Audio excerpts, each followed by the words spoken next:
오늘 제목은 바리새인들과 대제사장들의 시기라는 제목으로 잠시 말씀을 나누겠습니다.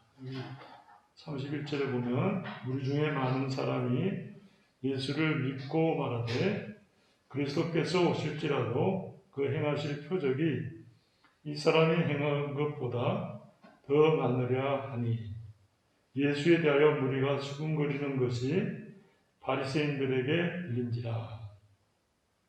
그런 말을 들었을 때 대제사장들과 바리새인들이 마음에 시기가 가득해서 예수님을 죽이고자 했다는 말씀이에요. 사무엘상 18장에 보면 다윗이 골리앗을 이기고 돌아올 때 여자들이 사울이 죽인 자는 천천히요 다윗이 죽인 자는 만만히로다. 그럴 때 사울이 다윗을 주목해보고 그가 이제 왕권을 쟁탈하겠구나 이런 생각을 가지고는 그때부터 다윗을 죽이고자 하거든요. 이런 시기는 이제 마귀적이고 확도한 것이죠. 하나님의 영광과 하나님의 사역 앞에서 순종하지 않고 인간적인 정욕과 부패성을 드러낸 것이라 그렇게 말할 수 있겠습니다. 반대로 세례 요한의 제자들이 세례 요한에게 당신이 세례 주던 사람들이 다 예수님께로 갑니다. 그 말도 사실 세례 요한을 충동질하는 말이거든요. 근데 세례 요한이 그는 흥하여야 하겠고 나는 쉬하여야 하리라 하면서 하나님의 섭리와 그 주권에 순종하는 모습이 나와요. 그 이제 세례 요한이 아주 정확한 자세를 가진 것이죠. 우리가 하나님의 일을 할 때, 영적인 일을 할 때 하나님 주신 은사가 있고 그 역사가 다른데 그거에 대해서 하나님께 영광을 돌리고 또 그 일에 협력이 되면은 참 좋은 일인데 이제 우리가 부패하기 때문에 마음에 시기가 있어요. 그래서 어떤 사람이 닭인지 거인지 제가 정확하게 그 뜻을 잘 모르겠는데 그 예화의 내용을 모르겠는데 오리인지 보통은 이제 하루에 하나를 낳는다면 그 집 오리가 알을 한 5알씩 낳는 거예요. 굉장히 부럽죠. 근데 이제 그런 이야기들은 이제 농부가 그 천사인지 누가 찾아와서 내게도 그렇게 해주랴 그랬더니 아니요 그 오리를 죽여주십시오 그랬다고 그래요. 그러니까 이 인간의 그 투기나 질투가 그 부패성이 얼마나 대단해요. 만약에 옆집이 그렇게 혼내면 저도 그렇게 해주시면 좋죠. 그러면 되는데 저에게 해달라고 하지 않고 그 집에 오리를 죽여버려 주십시오. 그거는 뭐 아주 악한 마음이잖아요. 그게 이제 우리들의 부패성의 진일목이라 그렇게 말할 수 있겠어요. 바리새인들과 대제사장들이 표적을 보고 이분이 예수 그리스도시구나, 메시아시구나, 구세주시구나 이게 중요한데 그렇게 보지 않고 저놈을 죽여야 되겠다 이런 생각을 가진 것은 마귀적이다. 하나님의 영광을 거역하는 옳지 않은 태도다 하는 말씀. 그런데 이런 종교 지도자들의 공명심과 시기와 질투가 가득해서 이제 부패하게 되니까 외식하게 되고 외식한다는 건 이제 겉은 꿈이고 속은 아니다는 뜻이 아니라 믿지 않으면서 종교 지도자의 자리에 있는 것이죠. 그러니까 그 자체가 이제 외식을 하는 것이죠. 하나님을 믿지 않으면서 하나님의 모임에, 성도들의 모임에 어른이 되고자 하는 것. 이런 것들이 이제 외식하는 거죠.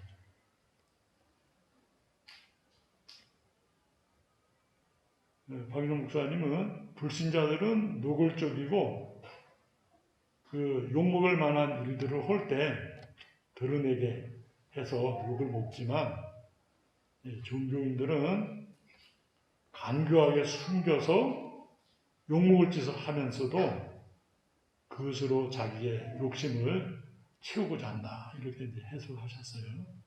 이제 우리의 그 부패성에 그 깊은 면을 드러내신 거라고 생각이 돼요. 그러니까 우리가 이런 모습을 볼 때 그런 부분이 있거든요. 저희들도. 왜냐하면 부패성이라는 건 뭐 누구에나 있는 것이니까 누구는 있고 누구는 없고 이것이 아니라 아담의 자손이라면 다 가지고 있는 부분들이에요. 이건 이제 쳐서 복종시켜야 돼요. 그런 마음이 싹 들 때 하나님 제가 잘못했습니다. 이런 생각을 가지지 않도록 붙잡아 주십시오. 성령께서 나를 감동해 주셔서 물리칠 수 있게 해주십시오. 이렇게 그런 생각이 들 때 물리쳐야 되는데 그렇지.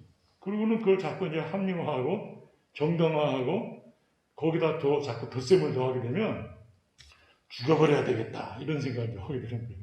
그러니까 이제 아주 그 종이 한 장 차이라고 말할 수 있겠어요. 예를 이제 우리가 누가 슬픔을 당해서 운다고 할 때 우는 건 뭐 정상적이죠. 슬픔을 당했으니까. 근데 그 슬픔을 당한 것이 우는 것이 어떤 시기를 지나면 나귀의 역사일 수 있거든요. 어떤 시간을 지나면. 그러니까 그 시간이 지나기 전에 그만둬야 되는데 그걸 우리가 절제를 못해요.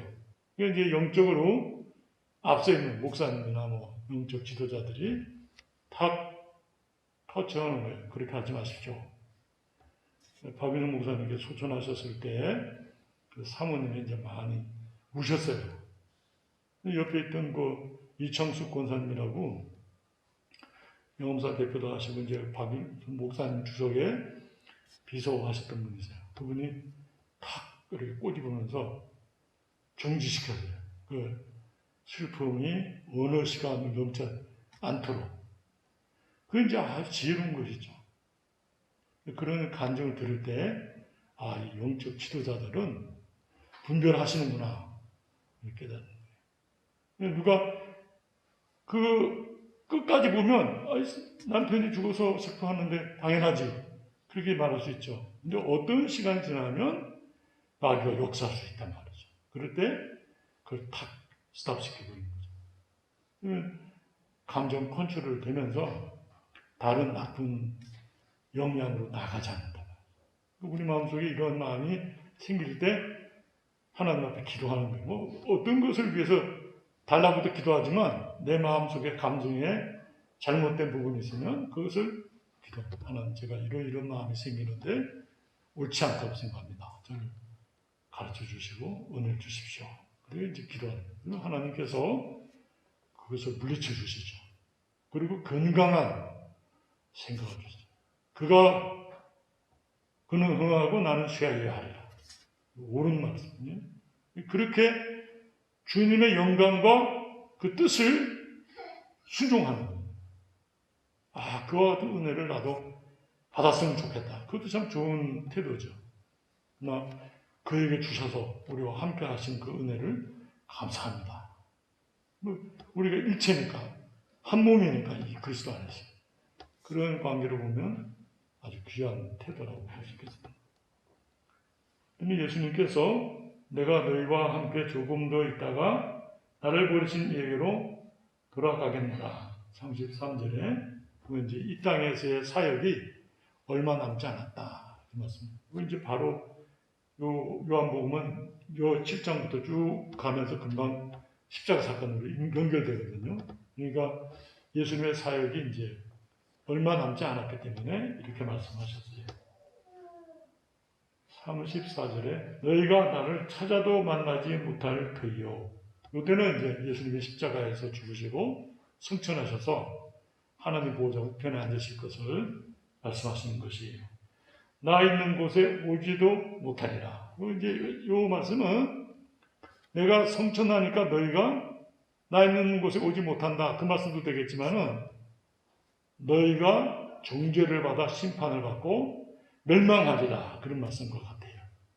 나 있는 곳에 못 온다. 그 말은 천국에 못 간다. 그런 말씀이잖아요. 이가 굉장히 심각한 심판이라 이렇게 말할 수 있겠어요. 너희가 나를 찾아도 만나지 못할 터이요 나 있는 곳에 오지도 못하리라 하시니. 근데 그러면서 박유선 목사님이 이 말씀 주석을 하면서 참 믿는 성도들도 예수님을 찾는다는 거죠. 예수님을 찾는 목적이 이 바리새인들과 대제사장들은 찾아서 죽이려고 하는 태도지만은 믿고 하나님의 은혜를 사모하는 사람들은 주님을 만나고자 하고 주님께 가까이 가고자 하는 하나님의 은혜를 사모해서 그런 자들에게는 하나님께서 큰 은혜를 주신다. 그렇게 이제 해석을 하셨어요. 그래서 36절에 5절에 이에 유대인들이 서로 묻되 이 사람이 어디로 가기에 우리가 그를 만나지 못하리요.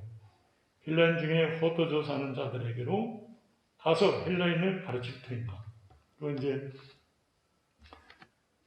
이스라엘이나 유대 땅에 환란이 있을 때 바깥 나라로 도망간 사람들은 말이에요. 그 사람들을 유대인들은 본토에 살면서 아주 낮추어 보고 멸시했어요. 그러니까 그 헬라인들에게 우리가 반대하니까 그러면 헬라인들에게 가서 헬라에 사는 유대인들에게 가서 말할 건가? 그 말은 예수님을 멸시하고 낮춰보는 태도예요. 그 헬라에 사는 유대인들을 낮춰보면서 동시에 예수님의 사역과 그 하시는 일들, 그 태도를 낮춰보고 멸시하는 것이. 그래서 36절에 그 유대인들이 나를 찾아도 만나지 못할 터이요 나 있는 곳에 오지도 못하리라 한 이 말이 무슨 말이냐 하니라. 예수님은 영적으로 말씀하시는데 이 유대인들은 육적으로 생각하는 거예요. 차원이 벌써 다르죠. 출발점도 다르고 그 목적도 달라요. 이 유대인들은 자기 영광, 자기 정욕의 그 욕망과 소망을 이루고자 하는데 예수님께서 주시고자 하시는 것과는 다르죠.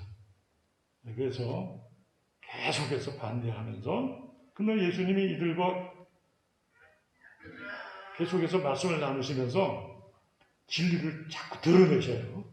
처음보다 더 확실하게, 분명하게, 결정적으로 막 이렇게 증거를 드러내시는 목적은 사랑하시고 그 가운데 택한 백성들이기 때문에 말씀을 주시는 것이에요. 귀하죠. 이런 것도 우리가 보면서 악한 시대라고 해서 의인이 없는 것이 아니거든요. 의인들이 숨어서 진실되게 믿는 거예요. 아합 시대에 엘리야 외에 7,000명이나 되는 사람들을 하나님이 바알과 아세라에게 무릎 꿇지 아니한 사람들을 남겨뒀다 그랬으니까 실제적 숫자라고 해도 굉장하죠. 7은 완전수인데 10은 충만수거든요. 10이 3개 곱해지고 7이 곱해진 거니까 어떤 면에서는 어마어마하게 많은 수라고 말할 수도 있어요. 해석한다면. 비유적으로 해석하면. 문자적으로 해석하면 7,000명은 얼마나 많은 숫자예요. 그렇게 은밀하게 믿는 사람들이 있다 하는 거예요. 엘리야는 자기만 남은 줄 알았는데 사실은 많은 사람들이 있었죠. 실제로 그 엘리야와 엘리사 시대에 살박가부도 물론 이방 사람이지만 있었지만은 수냄 여자도 있었고 또 엘리사를 돕던 여러 무명의 성도들이 있었죠. 그게 아주 귀한 말씀입니다. 우리는 혼자가 아니고 성도들과 함께 있고 하나님 우리와 함께 하시고 하나님 우리들을 바른 길로 선한 길로 인도하신다는 거예요. 이걸 묵묵히 인내하고 기다리고 쫓아가면 진리 안에서 바로 서게 되죠. 많은 환난을 겪은 성도들이 크게 어떤 활동을 하거나 드러내는 것이 아니라 아주 은밀하면서도 끝까지 그 신앙을 지키고 버리지 않고 나중에 때가 되면 그 신앙을 자녀들에게 후대에 전하고 진리를 지켜왔거든요. 그 이제 그런 자세가 아주 귀하다 하는 거예요. 물론 이제 드러나서 역사는 이제 지도자다, 성도들의 이제 움직임이 있죠. 그것도 귀한데, 그 숨겨져 있는 성도들이 반드시 있다.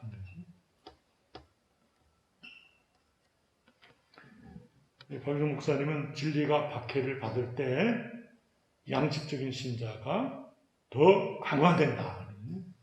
그 박해가 일어나면 숨기도 하지만 참 믿는 사람들의 신앙이 딱 드러난다 이거죠. 그게 이쪽에 섰는지 이쪽에 섰는지가 분명하게 딱 드러나는 거죠.